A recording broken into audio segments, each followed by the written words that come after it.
Brothers and sisters, I count it a great blessing to be here with you. Irmãos e irmãs, que grande bênção estar com vocês. Richard L. Evans disse certa vez, é bom ser fiel, mas é melhor ser fiel e competente. Cumprimentos, tanto por sua fidelidade quanto por sua competência. E em nome da liderança da Igreja, expresso nosso amor e gratidão por tudo o que fazem para abençoar a nova geração da Igreja de Jesus Cristo dos Santos dos Últimos Dias. Quero ler uma escritura que sugere um padrão. Encontra-se em Joseph Smith, História, e começarei pelo versículo 19. Suponho que todos vocês poderão recitar esses versículos de cor.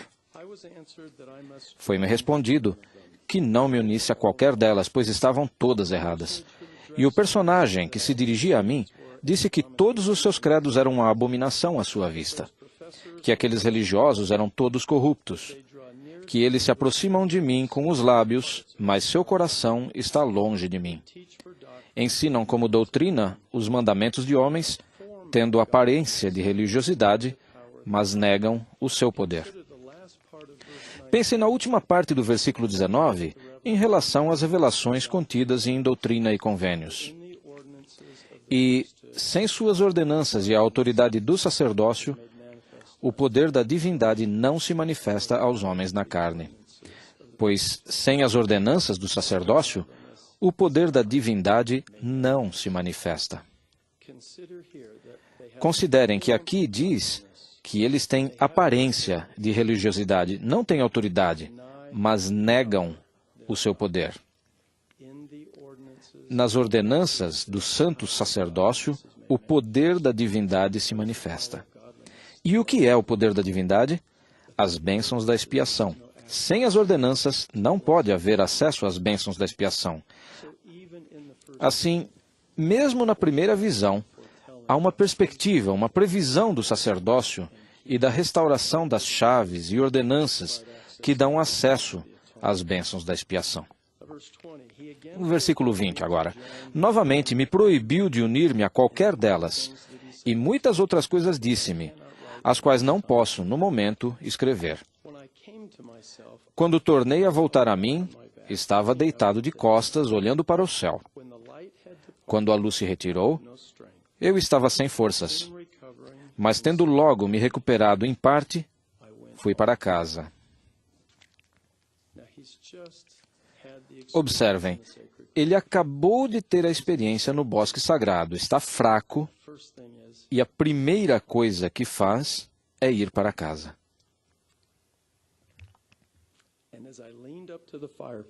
Ao apoiar-me na lareira, minha mãe perguntou-me. A mãe dele estava lá. Lembram-se de que Davi, na ocasião em que os reis saíram a batalhar, ficou em Jerusalém? Ele não estava onde ele deveria estar. A mãe de Joseph estava no lugar certo, na hora certa, quando ele voltou do bosque sagrado e ela o inquiriu. Ela fez uma pergunta simples. Não há indicação de qual foi a pergunta, mas ela perguntou o que se passava. Respondi, não se preocupe, tudo está bem, eu estou bem. Então disse a ela, aprendi por mim mesmo. O que se segue a isso é importante, mas não é o que desejo enfatizar. A frase de Joseph, aprendi por mim mesmo. Gostaria apenas de sugerir que essa simples frase escriturística é algo que deve ser inserido em nossa mente e em nosso coração. Ensinar não é falar e contar. Ensinar é observar e ouvir para poder discernir e depois saber o que dizer. Eu elogio a coragem do irmão Webb hoje, quando falou sobre a aula do Instituto, em que o aluno fez uma pergunta ou fez um comentário, e ele estava mais preocupado em cumprir o plano de aula. Eu estou usando o exemplo do irmão Webb porque ele mencionou o exemplo. Ele estava mais preocupado em falar e contar do que em observar e ouvir para poder discernir e saber o que dizer. Talvez eu pudesse dizer que quando vamos para a aula muito confiantes de que saberemos o que dizer, estaremos totalmente despreparados. Isso não significa que você chegue totalmente sem rumo, mas é preciso saltar do barco.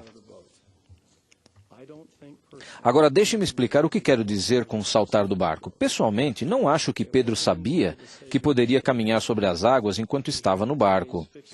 Isso só aconteceu quando o Salvador o chamou. Ele tinha os olhos fixos no Salvador e assim caminhou para ele. Suspeito até que ele deve ter ficado um pouco surpreso ao perceber que caminhava sobre as águas, mas ele não sabia disso quando estava no barco. Então, para vocês e para mim, como educadores religiosos, temos de saltar do barco. E vocês e eu temos de fixar os olhos no Salvador. Ao longo da aula, sim, nos preparamos e sim, entesouramos, mas no momento nos será dada aquela porção que será necessária. Isso pode ser um pouco temerário. E se você não quiser saltar do barco, então não poderá receber a porção maior do Espírito Santo. Não para ajudá-lo, mas para abençoar os alunos, para que aprendam por si mesmos. Acho que a mãe de Joseph não imaginava que estava ensinando algo. Mas quando ela fez a pergunta a Joseph, e Joseph disse, não se preocupe, tudo está bem, eu estou bem. Aprendi por mim mesmo. Ela facilitou o aprendizado para Joseph, que nunca poderia ter acontecido se ela ficasse sentada dando um sermão ou conversando com ele. Ela convidou Joseph a agir como agiu e a dar uma resposta. Então, pelo poder do Espírito Santo, ele aprendeu por si mesmo. Esse é um padrão poderoso. O que vamos fazer aqui hoje, talvez vocês achem totalmente bizarro, mas como sirvo no Quórum dos 12 há quase 7 anos, acho que é algo que vocês esperam de mim. O que eu gostaria de fazer não é dar uma mensagem tradicional, por mais valioso que isso possa ser. Eu preferiria aplicar aquele padrão. Não é uma questão de participação, mas de convidar coletivamente o poder do Espírito Santo para que cada um de nós aprenda por si mesmo. Agora, se aplicarmos esse padrão, vocês vão me ajudar, não somente aqui, mas em todas as congregações onde estão reunidos? Por favor, apenas indiquem que vão erguendo a mão, se querem me ajudar. Gostaria de registrar que nem todo mundo ergueu a mão. Mas está bem, não queremos compeli-los. Eis o tipo de ajuda que preciso. Preciso que façam perguntas. A própria ação de perguntar requer o exercício da fé em Cristo. Joseph definiu a fé como o princípio de ação e de poder em todos os seres inteligentes. Observem então a sequência no padrão. Ao agir, o poder aparece. A maioria de nós ora pelo quê? Pelo poder para podermos agir. Adivinhem, essas orações muitas vezes não são respondidas. Você tem de agir de acordo com o que sabe ser verdade e assim o poder vem. É por isso que Nefe disse, e fui conduzido pelo Espírito, não sabendo de antemão o que deveria fazer. Ele foi em frente e a inspiração veio. Ele não teve a inspiração em uma tenda no deserto com cada jota e cada tio revelado para que ele pudesse saber o que fazer. Então, irmãos e irmãs, estou em pé no barco, pronto para pular na água. E a razão pela qual preciso de sua ajuda é que quando eu pisar na água, só poderei caminhar se vocês me ajudarem. Agora, as perguntas que peço que façam são perguntas inspiradas. Uma pergunta inspirada é sugerida pelo Espírito Santo e é específica para a pessoa a quem você faz a pergunta ou para o tópico sobre o qual se centra a discussão. Ao viajar pelo mundo, com frequência convido as pessoas a fazerem perguntas e simplesmente digo a elas, todas as perguntas são boas. Provavelmente você reluta em levantar a mão em uma transmissão mundial e fazer uma pergunta a um membro do Quórum dos 12. Minha recomendação é, vençam essa relutância. Estamos coletivamente convidando o Espírito Santo a ser o professor. Eu não sou o professor é o Espírito Santo. Eu nunca poderia lhes ensinar nada, mas o Espírito Santo pode. O próprio fato de vocês estarem querendo ajudar é o início do exercício da fé. Com o tempo que temos, só poderemos responder a algumas perguntas. E então, talvez pensem, bem, por que gastar esse tempo se só pode responder a 4 ou 5 perguntas? Porque as minhas respostas não importam. Se você estiver agindo mental e espiritualmente, se estiver pensando, orando e ponderando, procurando uma pergunta, eu não precisarei indicá-lo. O Espírito Santo começará a ajudá-lo a obter por si mesmo a resposta para a pergunta que você fizer. Assim, é muito mais importante que você haja para começar a perguntar. Não é importante que você seja indicado para perguntar e que eu responda. De fato, eu sugeriria que se você for um dos que é indicado, seu desafio é maior, porque talvez você ouça o que eu disser e ache que, de certa forma, há aí uma resposta, em vez de ficar focado no que o Espírito Santo lhe está ensinando para que você aprenda por si mesmo. Toda pergunta é boa, mas algumas perguntas são melhores do que as outras. Vou dar-lhes 2 exemplos. Elder Bednar, onde está a espada de Labão? Resposta, não sei e isso não importa. Próxima pergunta. Segundo exemplo de pergunta, Irmão Bednar, você é um dos 14 homens que estavam na sala quando o presidente Monson tornou-se o profeta, vidente e revelador e presidente da Igreja de Jesus Cristo dos Santos dos Últimos Dias. Pode nos dizer algo sobre como Deus prepara e chama um profeta? Algo que nos ajude a ouvir mais plenamente e a dar ouvidos aos ensinamentos do presidente Monson? Ambas as perguntas são boas, mas uma é muito melhor do que a outra. A segunda é um exemplo de uma pergunta inspirada. Há apenas 14 pessoas na Terra que podem respondê-la, que possuem as chaves. Uma dessas pessoas está aqui hoje. Esse é o exemplo de uma pergunta na qual um membro do Quórum dos 12 pode ser capaz de ajudá-lo. Estão prontos para trabalhar? Nossa, que resposta fraca. Eu estou me afogando aqui. Estão prontos para trabalhar? Ah, vocês aprendem rápido. Muito bem. Temos aqui algumas pessoas com microfones. Tenho um iPad e no meu iPad já recebo perguntas de algumas pessoas. Elas aparecem na minha tela e posso dar uma olhada nelas e escolher as perguntas de pessoas que as estão enviando de outros locais. Vamos começar com uma pergunta deste local. Por favor, levante a mão para que alguém leve um microfone até você.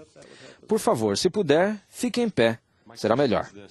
Minha pergunta é, como um dos 14 no Quórum dos 12, qual é a importância das expectativas pessoais dadas pelo profeta para vocês? Qual é a importância delas no seu crescimento pessoal e qual a importância da unidade dos 12 em ir ao mundo e proclamar o Evangelho? Bom, vou responder a segunda parte da sua pergunta. Vamos abrir juntos em 1 Nefe, no final do capítulo 7.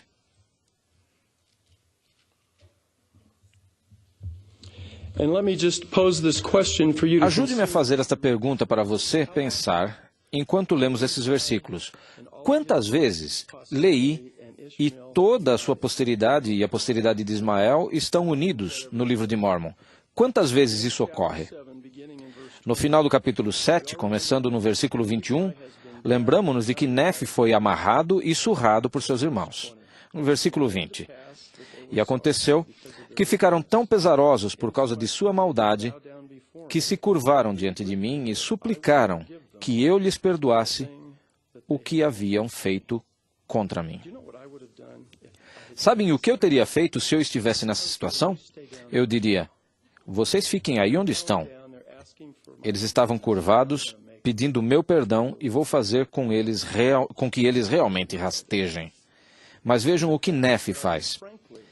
E aconteceu que eu lhes perdoei sinceramente. Vocês devem estudar um pouco mais sobre a palavra sinceramente. Ele não só os perdoou, mas os perdoou sinceramente tudo o que haviam feito. E exortei-os a pedirem ao Senhor, seu Deus, que os perdoasse. Ele não os fez ficar curvados e se rastejar até ele.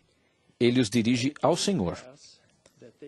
E aconteceu que eles assim o fizeram. E depois de haverem orado ao Senhor, reiniciamos a viagem para a tenda de nosso pai. E aconteceu que chegamos à tenda de nosso pai. E quando eu, Nefe, e meus irmãos, seus irmãos e famílias, e toda a casa de Ismael, chegamos à tenda de meu pai, eles renderam graças ao Senhor seu Deus e ofereceram-lhe sacrifícios e holocaustos. Talvez alguns de vocês saibam disso melhor do que eu, mas acho que provavelmente essa foi a vez em que estiveram mais unidos. Pergunta: o que se segue a esse episódio? A visão de lei. Resposta à sua pergunta: não pode haver revelação sem que haja unidade entre a primeira presidência e os 12. A unidade é a preparação para receber revelação. Enfatizamos sempre a unidade, o que é apropriado.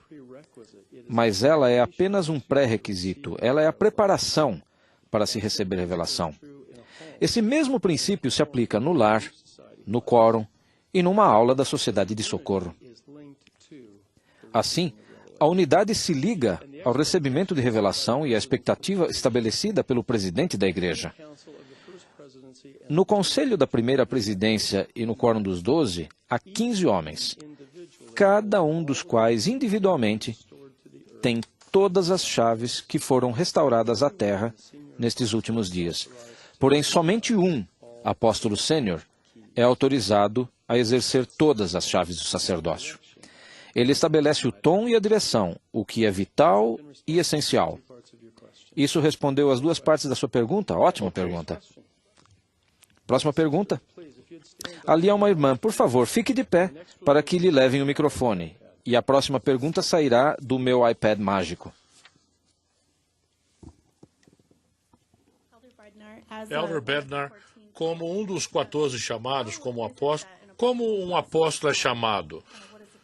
Qual é o procedimento e como podemos usar isso para nos ensinar e a nossos filhos e alunos sobre como apoiar nossos líderes? Uma vez que não tenho sido envolvido na escolha direta de um apóstolo, essa é, em última análise, uma prerrogativa do presidente da igreja. Mas o padrão aplicado aí seria o mesmo que se usa para reorganizar uma estaca. Então, deixe-me dizer um princípio que acho dará resposta à sua pergunta. No próximo fim de semana, estarei em uma estaca de Sião e vamos reorganizar a presidência da estaca.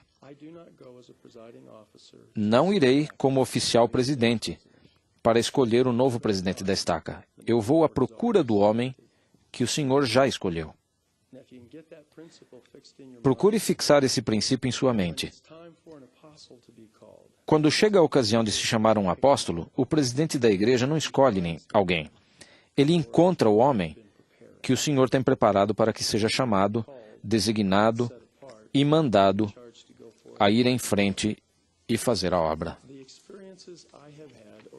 As experiências que tenho tido ao longo de muitos anos nesse processo de reorganizar presidências de estaca, a forma como ocorre em cada estaca é diferente, mas o padrão é sempre o mesmo. Às vezes é muito rápido, às vezes leva muito tempo e exige trabalho árduo para encontrar o homem. Mas ele sempre é encontrado. Não o escolhemos. O presidente da igreja dirige o padrão e o processo pelos quais novos membros do Quórum dos 12 são chamados. Mas é exatamente esse mesmo princípio e exatamente esse mesmo padrão. Isso responde à sua pergunta? Você está balançando a cabeça querendo dizer que ainda falta algo? Como podemos ensinar nossos filhos e apoiá-los mesmo quando não concordam para que possam sentir o poder de seus líderes por meio do Espírito Santo?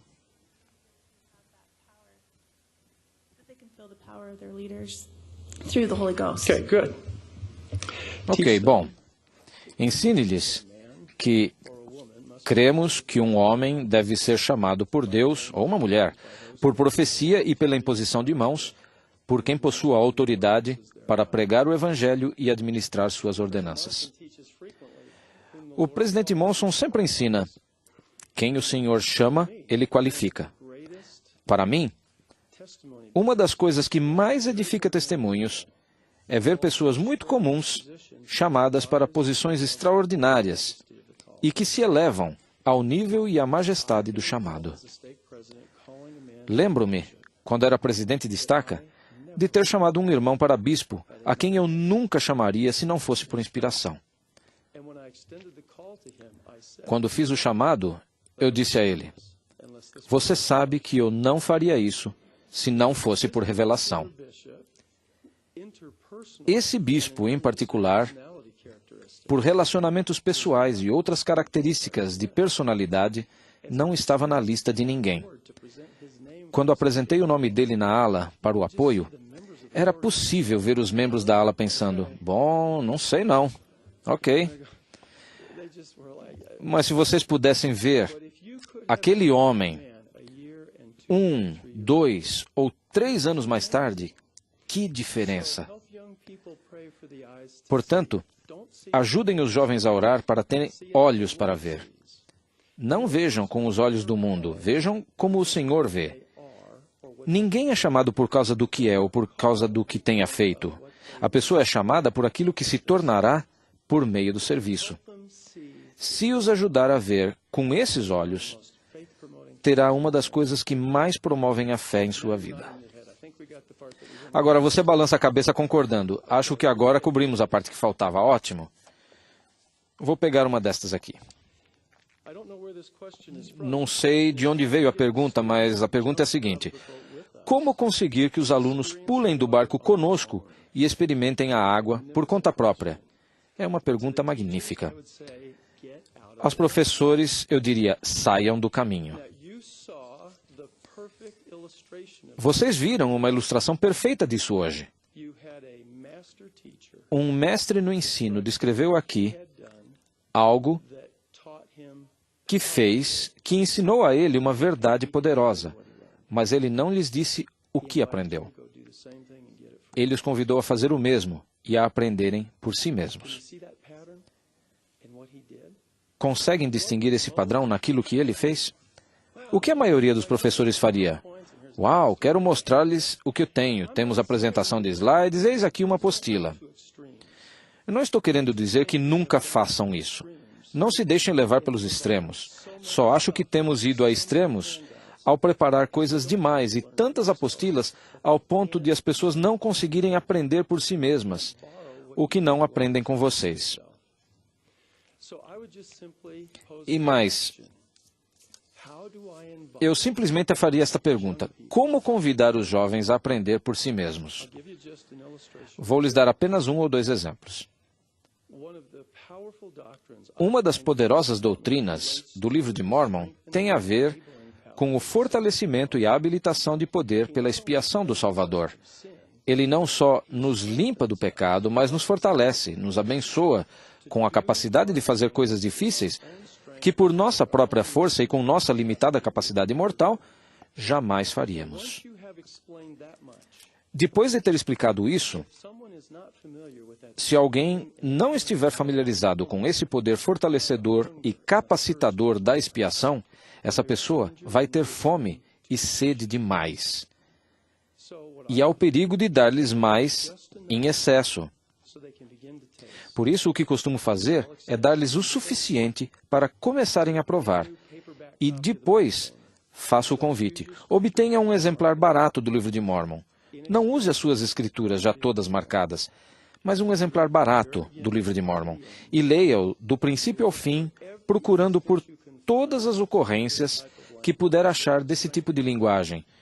O Senhor nos fortaleceu. Fomos vitoriosos na força do Senhor. Na força do Senhor e todas as suas variações. Essas coisas você encontra em todo o livro de Mórmon, há centenas delas, e não ousem fazer uma busca eletrônica no computador. Vire cada página, procure por elas e marque-as. Quando terminar, pegue esse exemplar do livro de Mórmon e extraia essas coisas. Vocês vão descobrir como fazer isso. Apenas faça da sua maneira. Extraia todas essas situações e depois olhe para elas, compare-as. E depois de tudo isso feito, apenas escreva um resumo de uma página do que aprendeu fazendo isso. Posso dizer-lhes que faço isso no mundo inteiro. E o faço com os jovens. Se um jovem me faz uma pergunta e essa pergunta vai nessa direção, levando o assunto, dou-lhe meu cartão de visitas e digo: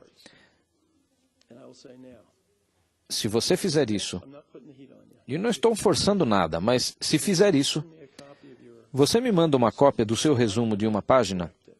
Eu não vou corrigir o seu resumo. Não vou publicá-lo. Eu estou interessado apenas em ver o que você aprende ao fazer isso. A minha secretária está aqui. Eu devia pedir a ela que subisse aqui e lhe contasse sobre as cartas que recebemos de jovens que aceitaram esse convite. Se eles não aceitam o convite, não posso ajudá-los da mesma maneira. E aí, dependendo do conteúdo da carta, pode haver algo mais que me inspire a fazer para ajudar aquele jovem a aprender mais sobre a expiação. Eu estava com um grupo de presidentes de missão uma vez e falávamos sobre um assunto específico. A esposa de um deles tinha passado a noite anterior em claro. Na manhã seguinte, ela veio toda animada para o jejum e disse: Elder Bednar, veja. Ela tinha trabalhado com as Escrituras e aprendido essa coisa magnífica. E ela estava tão animada e desejosa de fazer cópias e distribuí-las para todos os missionários. Ela perguntou: o que acha de eu fazer isso? Eu disse: acho que é a coisa mais tola que você faria. E ela ficou só olhando para mim. Eu disse: isso é seu. Você não pode dá-lo aos missionários. Ajude os missionários a obter o mesmo por si mesmos. Espero que isso responda à pergunta, porque não posso saber quem perguntou para saber. Como dar a um novo professor a confiança para saltar do barco? Bem, você não sabe mais que ele, então salte. Minha resposta é: nunca pense que você é o professor.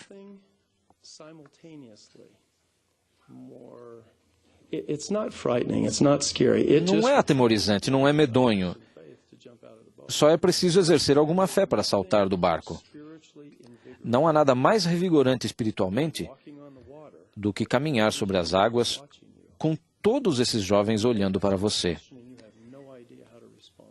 E se lhe fizerem uma pergunta e você não tiver ideia de como responder, faça exatamente o que as Escrituras dizem.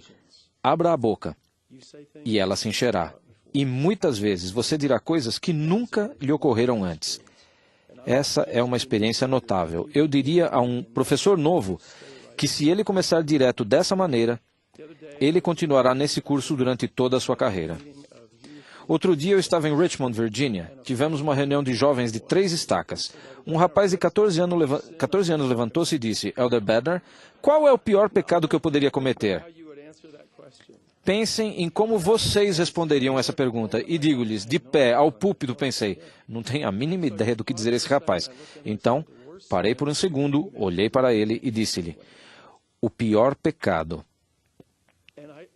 que você poderia cometer é aquele que você pensa que poderia justificar. Preciso ter cuidado quando estou ao púlpito e costumo pensar, para aí, porque quem respondeu não fui eu. Fala-se sobre o fluir da inteligência, mas francamente, se eu não estivesse saltando do barco, não acho que a resposta me teria ocorrido. É nesse ponto que o Senhor estende a mão e impede que você se afogue. Mas não se pode ter essa experiência enquanto se está sentado no barco. Assim, eu não estou propondo apenas sermos radicais, mas é fácil ficar confortável e fazer as coisas repetitivamente. Não digo nada que seja crucial ou negativo, mas os padrões do passado podem não ser adequados para o desafio do futuro. E se não estivermos nos esforçando para agir, para que o poder nos advenha, acho que não podemos adequadamente ensinar alguém a fazer isso em casa, no seminário ou no instituto. Apenas recomendo que comecem dessa forma e reconheçam que o Espírito Santo, presto meu testemunho, de que o Pai e o Filho e o Espírito Santo são três seres separados e distintos.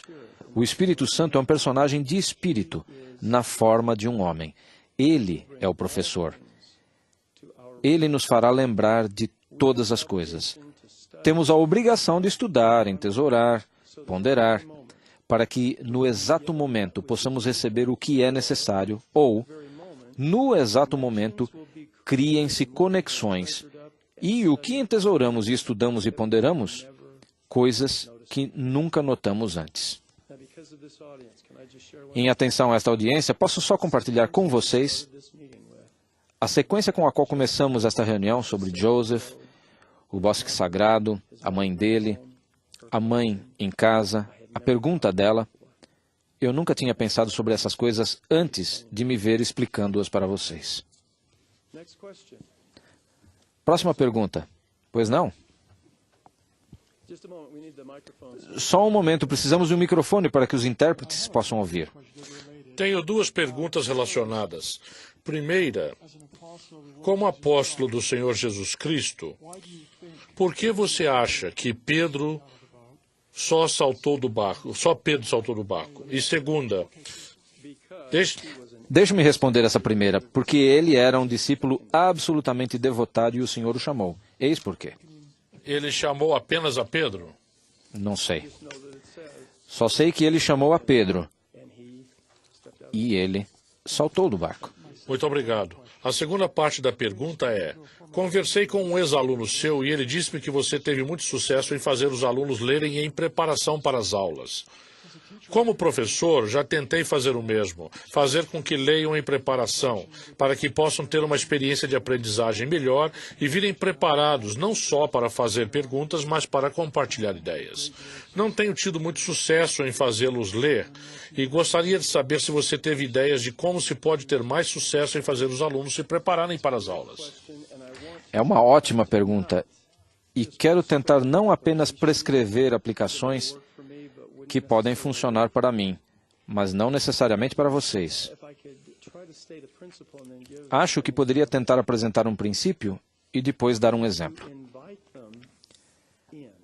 Se você os convidar, e às vezes, no ensino na igreja, não convidamos as pessoas, mas de fato as assustamos. Nós as afastamos ao jogar o jogo chamado Adivinhe o que eu estou pensando. Alguém conhece esse jogo? É um jogo tolo. E se eu pudesse ousar, eu diria que o Espírito Santo raramente se faz presente quando jogamos. Adivinhe o que estou pensando. Adivinhe o que estou pensando. Em que 3 elementos básicos existem no convênio batismal? E aí você acerta alguém em cheio. Irmã Dalton, fiquem de pé e diga-nos os 3 elementos do convênio batismal. Bom, a irmã Dalton sabe a resposta, até ser chamada por um membro do Quórum dos 12 em uma transmissão mundial. Aí ela não consegue lembrar nem o próprio nome. Então a gente põe as pessoas na enrascada e depois tentamos ajudar. Vamos lá, irmã Dalton, sabemos que você é capaz. Jogou-a na panela e acendeu fogo. Em seguida, o professor inexperiente refaz a pergunta de 16 modos diferentes. Aí o pobre aluno fica totalmente confuso pensando, ok, me confundi na primeira pergunta e tem agora várias outras. Eu estou quase em pânico e não consigo me lembrar de nada. Assim, nós os afastamos de nós. Se você ler um versículo e simplesmente fizer uma pergunta que os convide a participar, o que se destaca para você nesse versículo? O que você aprende com esse versículo? Ao pensar nesse versículo, algo nele o leva a pensar que ele o influenciaria na maneira de fazer as coisas no dia a dia? Esses são apenas exemplos, mas não há respostas corretas ou erradas. Você não apenas está abrindo as respostas, você está tentando descobrir em que ponto está o aluno em termos de O que você acha desse versículo? Ou o que se destaca para você? Enquanto você ouve, observa e discerne durante a fala do aluno, o Espírito Santo está ajudando a saber em que direção seguir.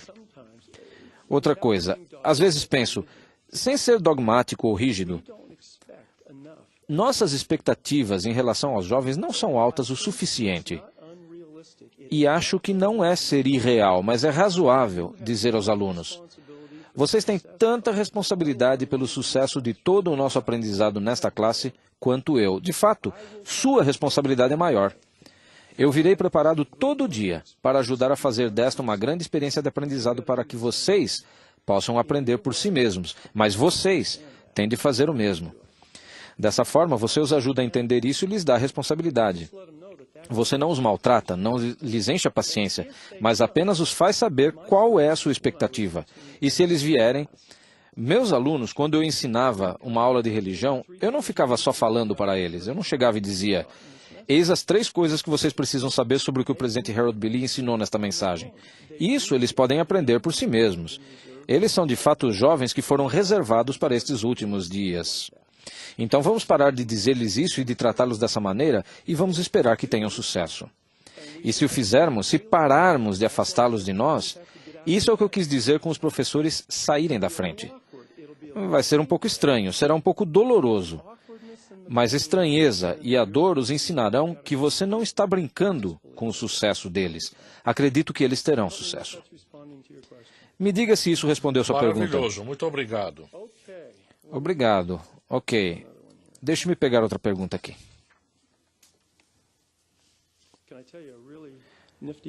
Posso contar-lhes algo extraordinário que fazemos quando falo às pessoas em todo o mundo e que o pessoal do ICS elaborou? Eles elaboraram um pequeno programa para que os jovens da plateia que querem perguntar, mas não querem que ninguém saiba que estão perguntando, isso está configurado para que eles possam tweetar ou enviar um texto com a pergunta. E todas as perguntas ficam disponíveis numa tela ali atrás. Vocês deveriam ouvir algumas das perguntas que eles fazem quando são anônimos. São perguntas da alma. E são sobre o que precisam fazer para arrepender-se e como podem se livrar das correntes que os prendem. É realmente notável, mas sempre digo a eles que essa é a única ocasião em que podem tuitar na igreja. Se o fizerem de novo, vou pegar vocês e dar-lhes um corretivo.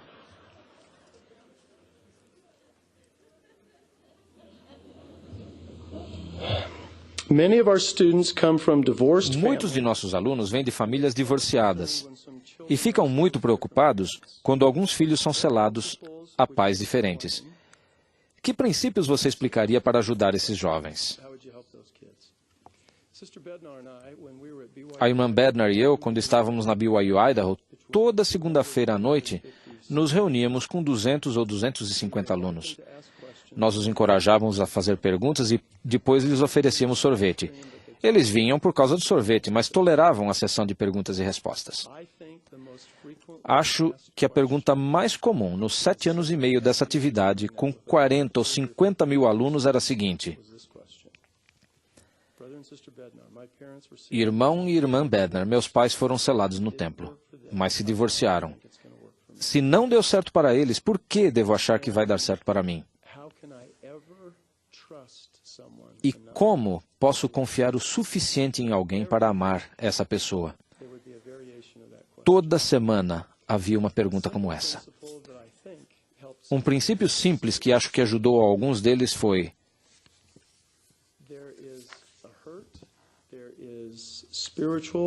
existe dor, angústia espiritual e emocional que advém do divórcio de seus pais. Isso é inegável, inegável. Mas também há lições que vocês podem aprender com isso, pois por mais doloroso que seja. E o presidente Hinckley falou sobre você não ser o elo fraco na corrente das gerações. Bem, se um elo da corrente se quebrou, uma nova corrente começa com você. E quando você forja esse elo da corrente, ele abençoa não apenas a você, mas irá em ambas as direções e fortalecerá outros elos. Então, tudo começa com você. Lemos o que disse o profeta Joseph e Orson F. Whitney, assim como as palavras do presidente Packer, sobre os tentáculos que envolvem os filhos que se desviam. Alguns pais, creio, interpretam exageradamente isso como querendo dizer que, se eu sou fiel aos meus convênios do templo, que meus filhos ficarão bem. Bom, isso não pode estar certo. Acreditamos que os homens serão punidos por seus próprios pecados, não pela transgressão de Adão. E, portanto, você não pode ser salvo por meio da fidelidade de seus pais. Mas os tentáculos que se estendem por causa da fidelidade de pais em honrar os convênios do templo exercem uma atração espiritual e um puxão sobre os filhos desgarrados. Bom, isso não poderia funcionar da mesma maneira com filhos fiéis aos convênios do templo e os tentáculos se estenderem a uma mãe ou pai que não são tão fiéis quanto deveriam? Então isso se estenderá em ambas as direções e podem ajudar a forjar a corrente das gerações e ajudar a consertar alguns dos elos quebrados, independente da direção. Outra pergunta daqui. Há uma irmã ali atrás, por favor.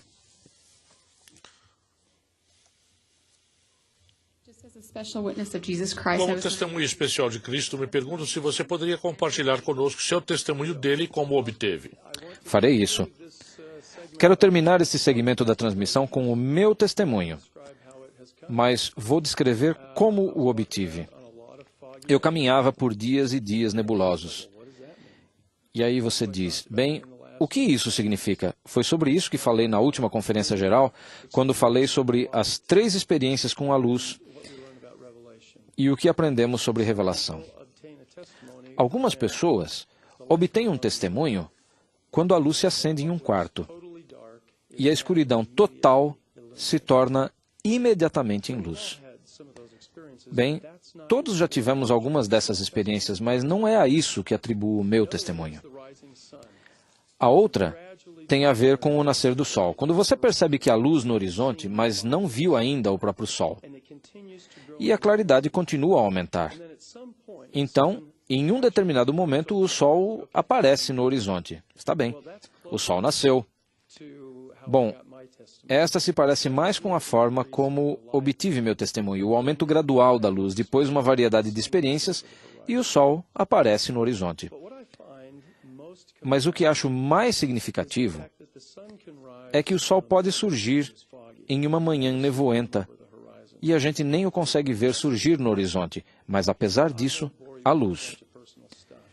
Não vou perturbá-los com muitos detalhes pessoais, mas ao refletir sobre a minha vida agora, depois de obter meus títulos de pós e ter assumido o meu primeiro cargo em uma universidade, isso não fazia sentido. Mas ainda assim parecia mais ou menos certo. Moroni não apareceu. Não recebemos um e-mail do céu. Só parecia ser o certo a fazer. E assim o fizemos. Mas não fazia sentido. E assim foi durante a nossa carreira. Mas refletindo agora, é isso que quero dizer com vagar por aí em uma manhã nevoenta. Havia luz suficiente para eu ir onde tinha de ir. Eu estava sendo guiado, mas não tinha consciência disso sempre. Ah, é isto que o Senhor quer que façamos. Estávamos fazendo o melhor possível. Minha esposa e eu estávamos procurando ser um bom rapaz e uma boa moça e honrar nossos convênios. Agora, com a perspectiva da idade, podemos olhar para trás e ver que éramos guiados em cada momento. Mas na ocasião, nós não sabíamos. Isso, para mim, agora que estou ficando velho, aumenta a minha fé. E acho que você não precisa envelhecer para ver isso. Creio que os jovens conseguem ver isso. Eles podem começar a ver isso em sua vida. Porém, mais importante, conseguem ver na vida deles, em muito do que fazem. Não é nossa tarefa dizer-lhes isso. Devemos ajudá-los a ver para que aprendam por si mesmos. Já disse isso antes e repito. O melhor professor que podem encontrar é o Espírito Santo. O exemplo disso está em 1 Nefe, capítulos 11 a 14, quando o Espírito ajuda Nefe a aprender o que seu pai tinha aprendido e a ver as coisas que seu pai tinha visto. E o Espírito Santo diz-lhe sempre, Nefe, olha. Ele não lhe diz o que ver, mas diz só, olha, o que vês? Então, com base no que Nefe diz, o Espírito Santo adiciona ensinamentos. Ajude-os a ver. Isso responde à sua pergunta? Está bem. Deixe-me pegar outra destas. Você sempre fala sobre compreender doutrina e convênios. Pode nos ensinar o que aprendeu como apóstolo sobre compreender no coração? Compreender é o resultado da revelação, não é compreensão mental. No contexto do Evangelho, quando dizemos compreendo, não significa compreender aqui, significa que senti o testemunho do Espírito Santo. Aplica teu coração para compreender. A Escritura não diz para aplicar a sua mente. Presume-se isso, mas não é o bastante. Aplica teu coração para compreender. Como a revelação vem? Pensamentos à mente, sentimentos ao coração. Quando o Espírito Santo confirma algo como verdadeiro no coração, esse é o começo da compreensão. Tomem o sentido escriturístico da palavra compreender e pensem nessa verdade sempre citada, que é dita pelo presidente Packer. A verdadeira doutrina, compreendida, muda atitudes e comportamento. A verdadeira doutrina, não doutrinas de cavalos nem opiniões pessoais. Doutrina verdadeira, simples e básica, que é confirmada como verdade no coração pelo poder do Espírito Santo, muda atitudes e comportamento. Não a doutrina que conhecemos. Muitas pessoas conhecem doutrina, mas não a entendem. Elas as têm aqui, não aqui. Ilustração. Se um homem não faz visitas de mestre familiar, como consertamos isso? Reorganizamos as duplas de mestres familiares e nada acontece. E aí fazemos de tudo em termos de aplicação. Homens que não fazem as visitas não compreendem a doutrina do ensino familiar. É simples assim. A doutrina responde o porquê. E quando sabemos porquê, e isso é confirmado no coração como verdade pelo poder do Espírito Santo, adivinhem, esse homem fará as visitas. Não creio que haja homens preguiçosos na igreja. Acho apenas que a maioria dos homens não conhece a doutrina. Talvez a conheçam, mas não a compreendem. Eis uma experiência exemplar. Tomem 100 portadores do sacerdócio, designem-lhes as visitas, coloquem-nos em uma sala e digam: qual é a razão doutrinária do ensino familiar? O que dirão? Se derem a cada um uma folha de papel e disserem: escrevam a razão doutrinária do ensino familiar e se puderem adicionar umas escrituras, façam-no. Eu já fiz isso. Sabem o que obtemos? 100 respostas diferentes. Não muitos vão responder: faço as visitas para vigiar, estar com os membros e fortalecer as pessoas que visito. Essa é a obrigação do mestre. É por isso que fazemos visitas familiares. Vigiar, estar com eles e fortalecê-los.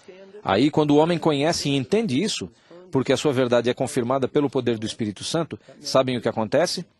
Esse homem fará as visitas. Então, qual é a primeira coisa que queremos fazer? Vamos enviar os sumos conselheiros para discursar sobre as razões doutrinárias do ensino familiar. Vamos ao quórum de elders e dizemos a eles o mesmo, e adivinhem, também não funciona. A pergunta é: o que poderíamos fazer para ajudar os irmãos a aprenderem a doutrina por si mesmos? Mas isso exige esforço. Temos de estar presentes. Mas não basta falar para eles. Não falem sobre isso apenas. Observem, escutem e discernam para saber o que dizer, para que aprendam por si mesmos, exatamente como aconteceu com Joseph. Estão acompanhando ou não? Irmão Bednar, depressa. Vocês estão bem? Quero fazer algo bem rápido, mas não sei se a câmera pode se deslocar. Sejam bastante francos conosco, está bem? Quantos aqui tinham uma pergunta que não puderam fazer publicamente? Tinham uma pergunta em mente ou no coração. Não a formularam. Ela não foi tirada do meu iPad mágico, nem ninguém a fez, mas essa pergunta foi respondida. Poderia levantar a mão se isso lhe aconteceu? Mantenham as mãos erguidas um pouco, por favor. Olhem ao seu redor. Quantas mãos? Vamos reconsiderar isso. Estamos falando há uns 50 minutos. Só cobrimos talvez 6 ou 7 perguntas. Porém, dezenas de perguntas foram respondidas pelo poder do Espírito Santo, porque vocês estão agindo e não meramente recebendo a ação. Começa, eu vou ajudá-los. Quando mental ou espiritualmente, não é participar. Por favor, não usem a linguagem do mundo. Tem a ver com ser agentes que exercem arbítrio moral para agir de acordo com os ensinamentos de Cristo, para que o poder do Espírito Santo venha e ensine, o que nos capacita a aprender por nós mesmos aquilo que ninguém poderia nos ensinar. Próxima pergunta. Pois não.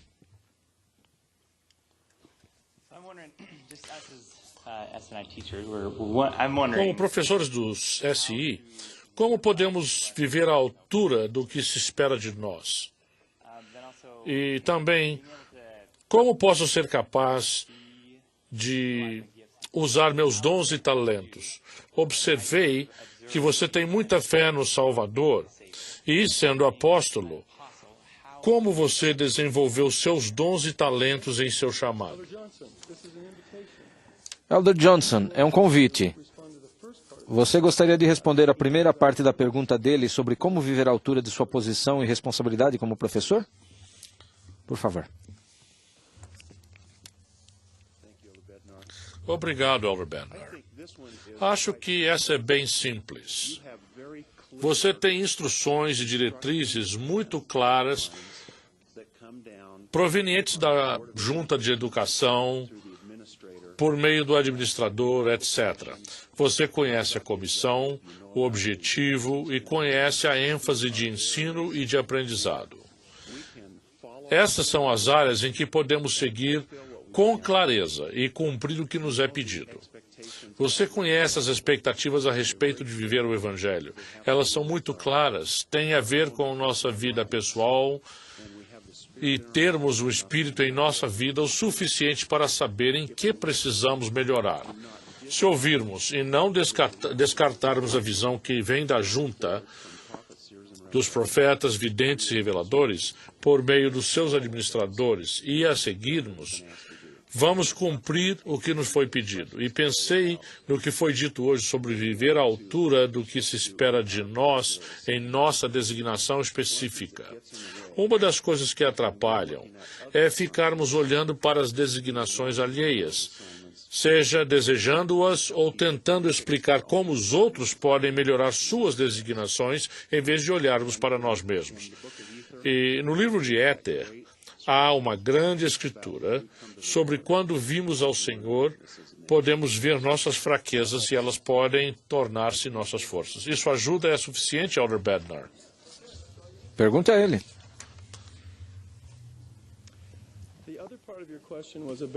Ok. A outra parte da pergunta foi sobre o desenvolvimento da capacidade e talentos. Eu sugeriria este princípio em relação aos talentos.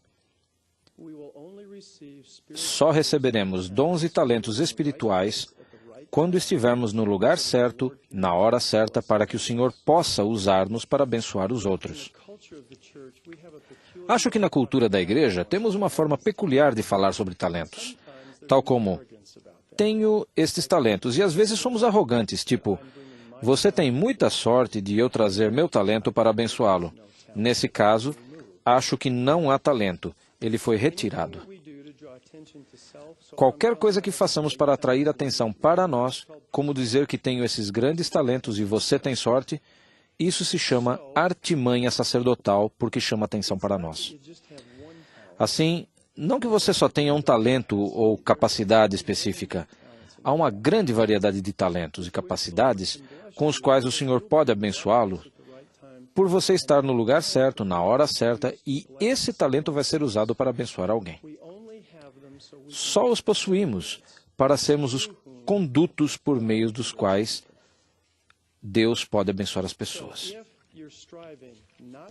Se você não está se esforçando para obtê-los, quero ter estes talentos como se fossem troféus a ser exibidos, mas se a real intenção do seu coração for ser bom, digno para que Deus, se precisar, possa usá-lo para abençoar alguém.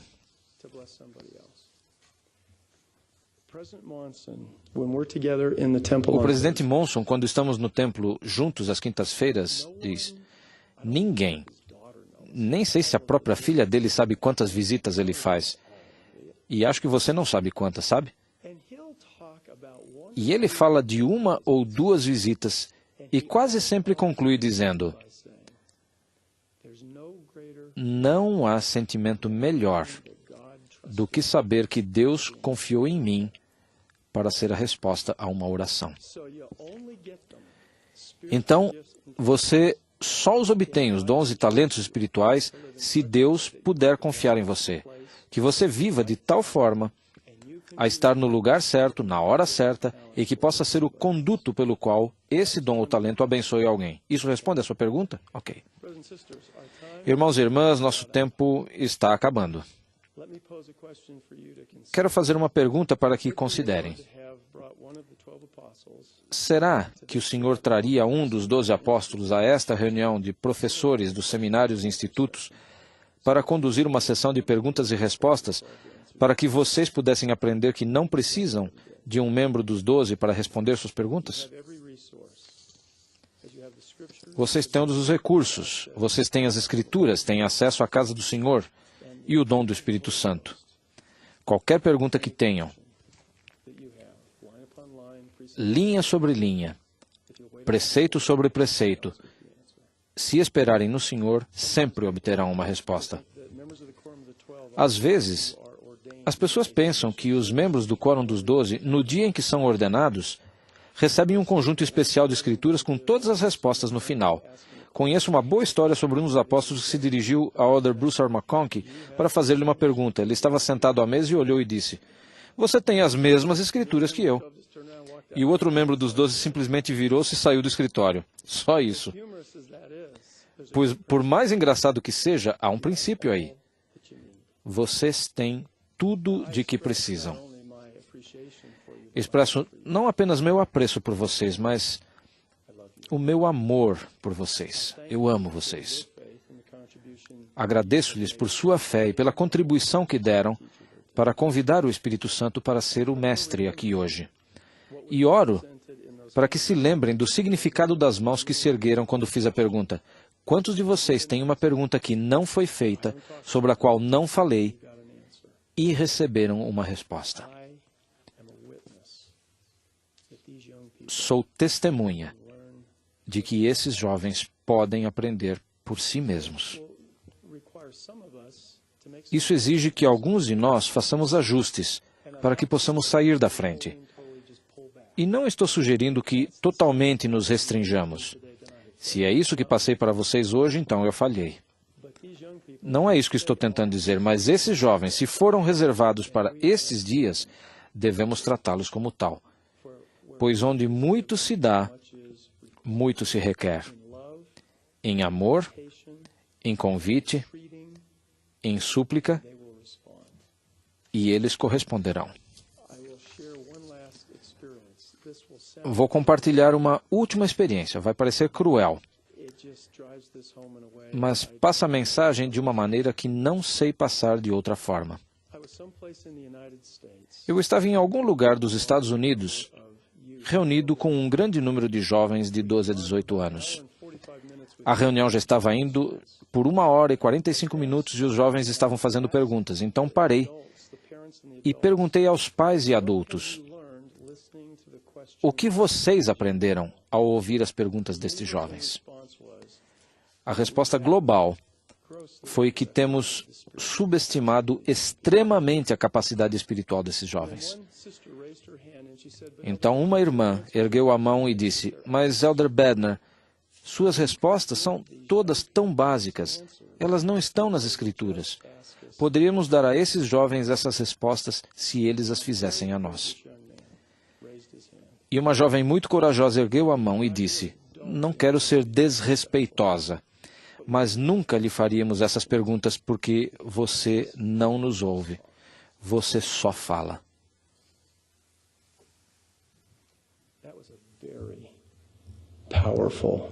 Foi um momento extraordinário. Temos de tratar esses jovens de acordo com o que são. não empurrá-los, mas convidá-los a agir para que aprendam por si mesmos. Agora, minha resposta final sobre se vou declarar meu testemunho. Claro, com prazer.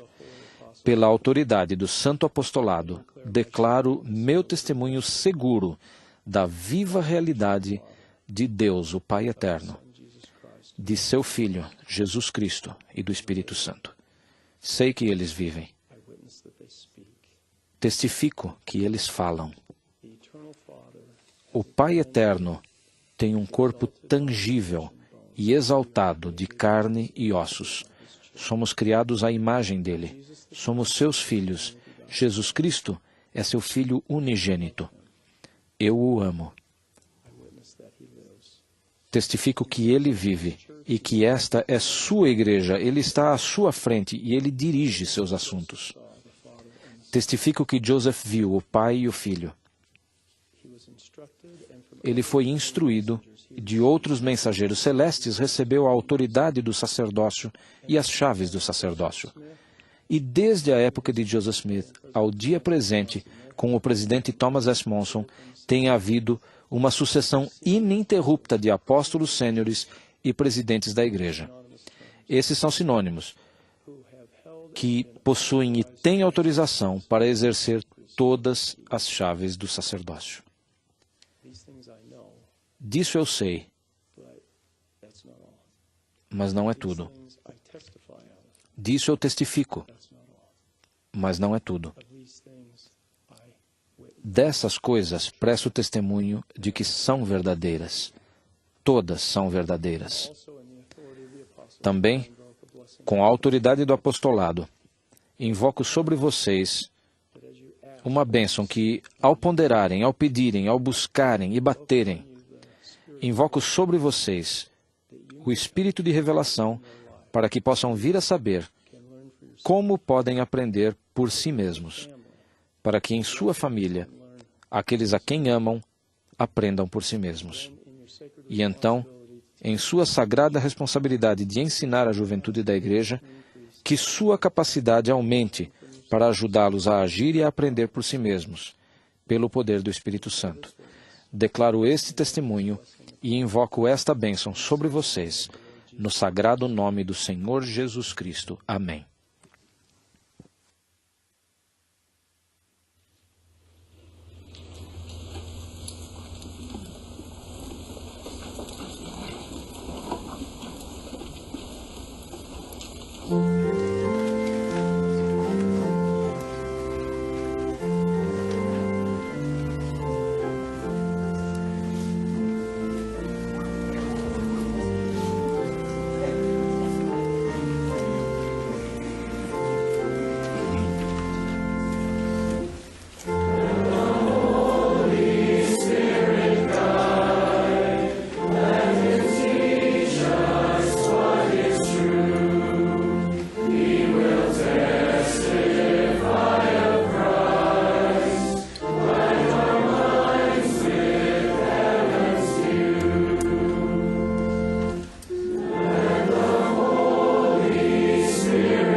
Our dearest Father in heaven, Amado Pai Celestial, nosso coração exulta.